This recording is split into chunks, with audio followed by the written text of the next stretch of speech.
lakini kuna mambo mengi ya kujiuliza hapo.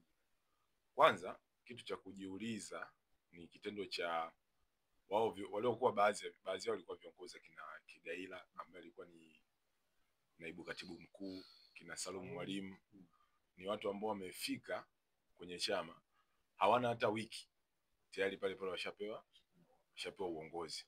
Ilibidi waliokuwa kwenye uongozi wawapishe, na kauli yao wanasema tunawapisha kwa maslahi ya chama.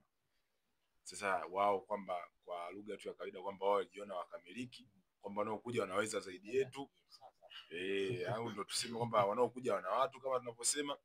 Lakini kitu kingine ukija ukichunguza, wengi waliohamia Chauma, waliotoka Chauma, sio tu Chauma, kwenda vyama tofauti. Chauma kuna wengine wameenda chama tawala, Chama cha Mapinduzi, kuna wengine wameenda ACT.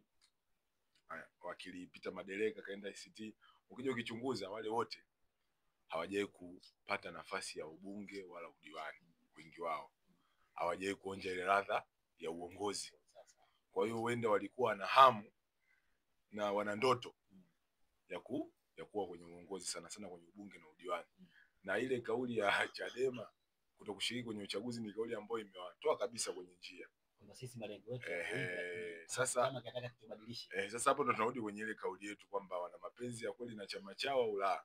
Kwa sasa hapo mtu alikuwa anaangalia kuna ndoto zake na kuna msimamo wa chama.